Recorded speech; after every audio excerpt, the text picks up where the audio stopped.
నమస్తే, welcome to the channel మనం TV. నేను పవన్. ఎక్కడైనా సరే తమ కుటుంబ సభ్యులు చనిపోతే వారికి కొన్ని గంటల వ్యవధిలోనే దహన సంస్కారాలు నిర్వహిస్తారు.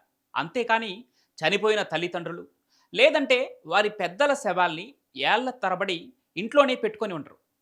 కానీ ఓ దేశంలోని ప్రజలు మాత్రం చనిపోయిన వ్యక్తి మృతదేహాన్ని ఇంట్లోనే ఉంచుకొని వారు జీవించి ఉన్నట్లుగానే భావిస్తుంటారు. ఇండోనేషియాలోని సొలవేసిలో టోర్జా అనే ప్రదేశంలో నివసిస్తున్న గిరిజనులు తమ బంధువులు చనిపోయిన కుటుంబ సభ్యుల మృతదేహాన్ని ఇంట్లోనే ఒక శవపేటికలో ఉంచుతారు.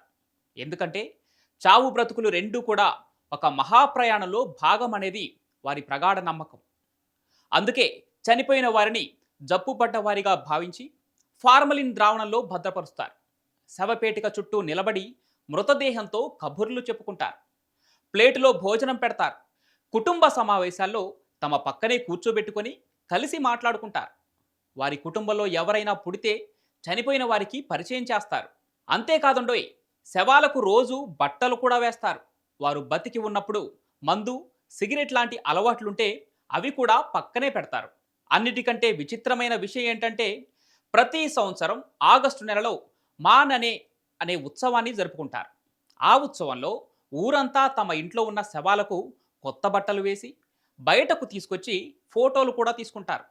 అలంకరించడమే కాదు, వారితో మాట్లాడుతూ ఉన్నట్లుగా, ఆహారం తినిపిస్తూ ఉన్నట్లుగా నటిస్తూ ఆనందపడుతూ ఉంటారు.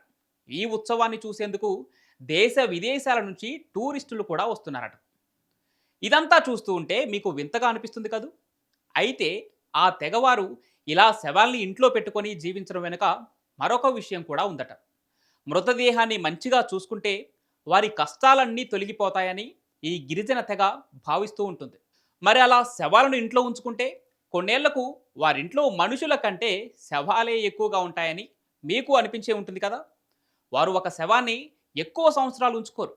చనిపోయిన వారి ఆత్మ శాంతించిందని ఏదో ఒక రూపంలో కుటుంబ సభ్యులకు అర్థమైతే చాలు, వెంటనే మృతదేహాన్ని దహనం చేస్తారు.